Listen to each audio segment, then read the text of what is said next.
Hello everyone, this is Murilo speaking. Thank you for sharing all your stories with us, and I'm very happy to be here representing Caiman Lodge. Just so you get a sense what is the current situation. It's a very hot day outside. We are on the middle of the 7th heat wave in 2024, and roughly 2 months ago we have been badly hit by a wildfire.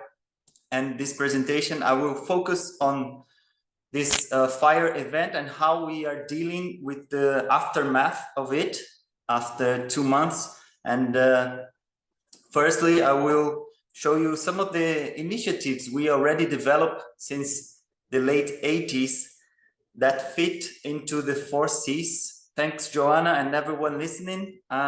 So the first slide shows us the geographical context. We are in the heart of South America, right in the middle. The brown patch is the Pantanal area, about 2% of the national territory. And zooming in a little bit, we see this colorful area in the middle of this map, which are some different Pantanais. Some authors classify up to 19. We are using this map with 11 subregions, and we are down south on this salmon patch. If you all can see my cursor on the screen. And about a 4-hour drive from Campo Grande, the capital. So 1 hour drive from the nearest town, Miranda. And all of the Pantanal comprehends 2 states, also deep into Bolivia and Paraguay as well. And now zooming into that salmon patch, we get the property overview, which has this L shape. The boundaries are on the white lines, and we are down south. The main lodge is down south on the dark stain. Is the permanent lake just out of the lodge.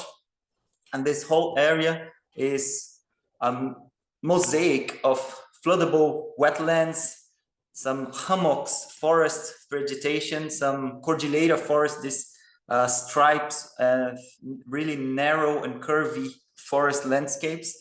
And now focusing on the green patches, these are the 2 official reserves we have here at Caiman Lodge. North, neighboring the Aquidauana River, we have the legal reserve, about 20% of the property, and down south, closer to us, what we call a natural heritage private reserve. I will dive into it a bit further on. The property owner is Roberto Clabin. And now, since the mid-80s, he started developing the property into this tripod of scientific research, ecotourism, which were the 2 new activities back in the day, and keeping the cattle range and the livestock, which has been around the Pantanal for nearly 300 years now. And of course, lowering a lot the number of cattle heads. Now we are less than a fifth that it was back in the day. And these are some of the accommodations. The main house now since 2021 operating with 18 rooms, but also the 2 other lodges back in the day, which now work as private villas. One is deactivated for renovations. The second one, Baiazinha Lodge, on the up left corner of the slide, Baiazinha Lodge. So these 2 are now working as private villas. No, sorry, only Baiazinha Lodge, but soon enough we will have Cordillera running again. And of course, the main activity we do with our guests, our game drives and night drives, focusing on the wildlife, interpretation of the landscape, the flora, all that we can handle. Also, we try and fit every group a canoe trip by the permanent lake just outside, a magical moment for our guests. The bushwalks are also very special activity that you get to feel the forest landscapes from deep inside. And now getting into the 4Cs, of course, we are GER certified, and I will mention some initiatives that we develop on the 4Cs, fitting the 4Cs. the scientific research projects. The oldest one, Hyacinth McCall Institute, now the original base here since about 30 years ago. The second one in the middle with the blue-fronted or turquoise-fronted Amazon or parrot. This one special bird is the most trafficked bird worldwide. So as we have a steady and healthy population of these individuals, they are now focusing on some different areas where the illegal trade is going on. And more recently now, 13 years of age, the Jaguar team on Safari Association doing an amazing work with this cat in the Americas. Now, some of the other scientific research projects surveying the Brazilian bats with the Federal University of Mato Grosso do Sul state, and also with the same university and exotic grass monitoring since the 2019 fire event we had, to check on how these populations of grasses are taking the native grass landscapes, and also a more recent project with the amphibians surveying the sounds, trying to ID as many species as we can. I mentioned the private reserve in Brazil. In Portuguese, we call it RPPN, which stands for Natural Heritage Private Reserve. It is a unique model in Brazil. Once you establish one by the goodwill of the landowner, it gets into the national units of conservation. And finally, there are no legal means of dissolving it. So if the property gets sold, whatever happens, it will always be a reserve, and you have many obligations towards it. You have to develop a management plan for the area, and you can develop only two activities actually: environmental education, scientific research, and tourism. Ecotourism would fit into the environmental education side of it.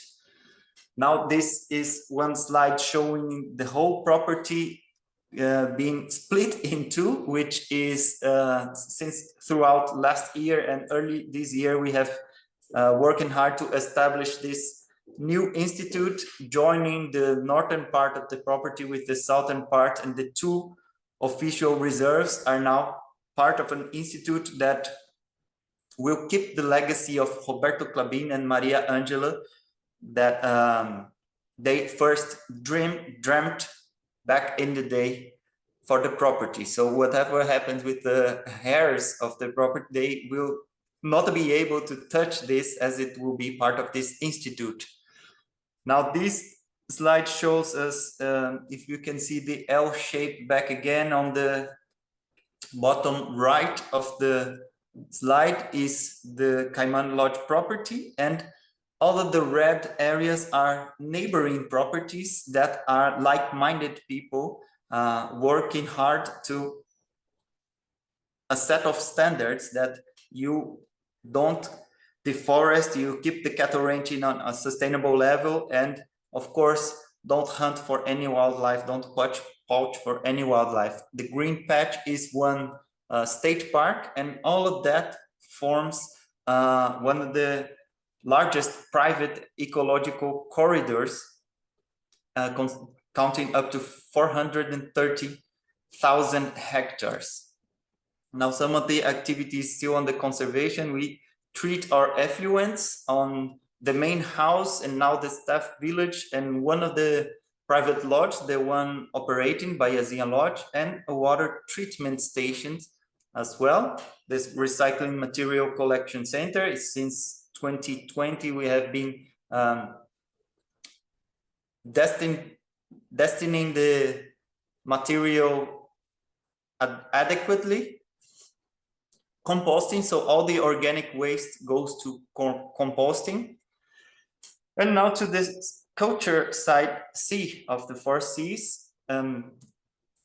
We host an annual festival every year with the main aspects of the Pantaneiros culture.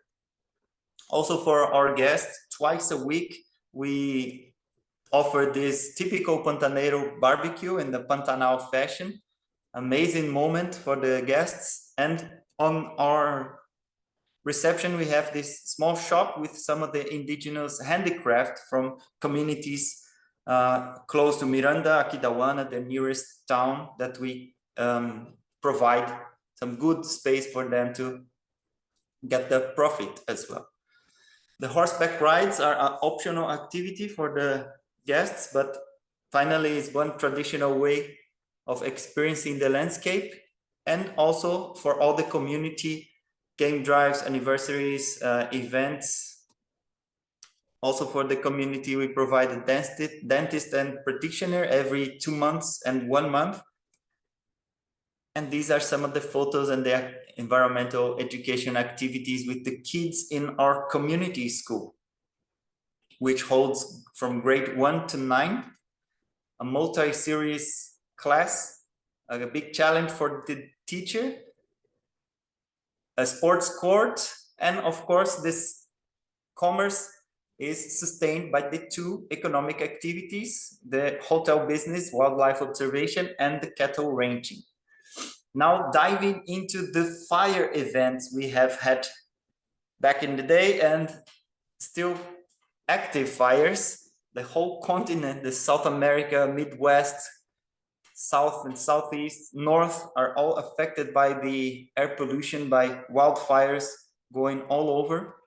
Starting from the first event in 2019, we were not prepared, and we had about 60% of the property burnt on the fire that swept the lower levels of the vegetation. Some of the canopy was still alive on the aftermath. And then in 2021, we were more prepared. We have had a lightning in the middle of the property. Fire started, it hit about 15% of the property, but we could handle the situation. In 2022, we also had 2 fire events, but also we could handle the situation. But now in 2024, we are having a record dry season in the Pantanal and in South America. And that we were expecting that we might have some bad situation, but not like it hit us by a surprise. So I will show you some of the initiatives since 2019. We started developing these fire stoppers all across the properties and the fire management, prevention management plan, some fire brigades training as well, equipment, people, resource that can actually fight the fire and not be desperate running all around. So now we are much more prepared than in 2019. And this map shows us the evolution of some of the fire stoppers. So the green lines are all the fire breakers. And of course, the roads, the orange lines, the red lines also works as fire stoppers or easy access roads. So if you have to fight an active fire. And now this image are a set of a series of images that explains that shows us the evolution of this last fire that is still active and has hit about 300,000 hectares in the region. So if we consider the first image on the top left, you will see the property, the L shape highlighted in yellow line, and the dark patch is already what we have had a fire that was a reignition from a prescribed fire trying to protect some of the areas. So we have had the prescribed or fire management prevention fires.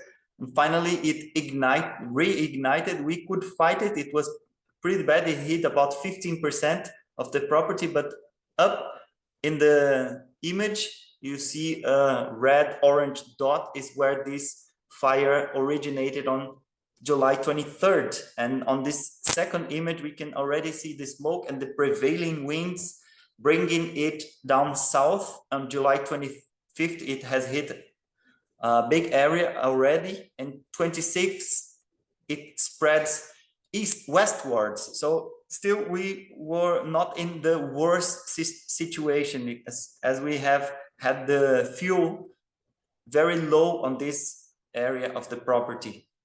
But finally, coming to July 27th and 28th, the fire start spreading eastwards. And by July, now on this right side of the image, on August 1st is where the situation got critical. So August 2nd and 3rd was the strong hit in the property. It got into many areas, and finally, if we check now August 6th, now the aftermath, some of the areas still burning, but the fire has now been through the property. And how are we coping with the situation after the fire? Now, it has been a disaster, and these are some of the images on the ground. This is just like 100 meters from the staff village, and from above as well, on the private reserve and the forest vegetations, it has hit pretty bad. Also, lots of smoke out in the air, and these are some of the photos from the aftermath. So there was no foliage cover on the canopy of the trees on the ground. The animals were desperate, the ones that survived.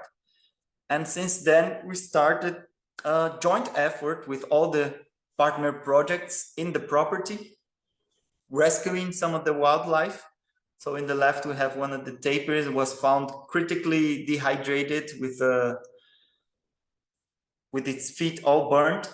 And the same happened with some of the jaguars as well. So we have now 2 tapirs on UCI, extreme care, and this jaguar has been transferred to one organization that is now taking good care of it, and soon enough it might come back.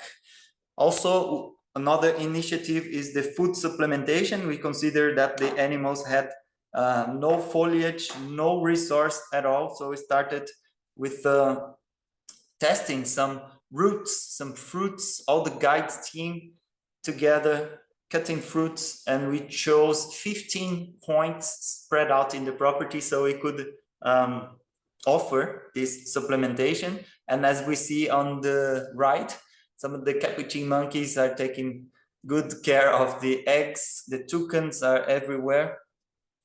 And also large mammals, the largest land mammal, the tapir, taking advantage of it.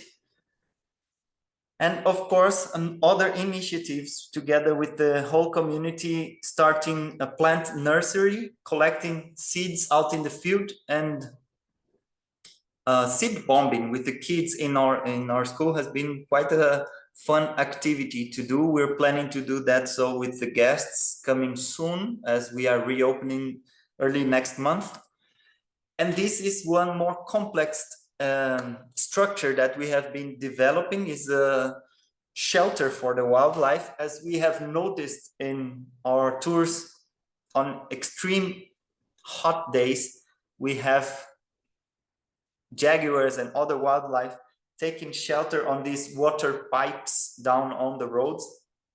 The temperature can be as 5 Celsius degrees lower than in the outside, so that is one good place for them to refresh themselves throughout the hot hours of the day.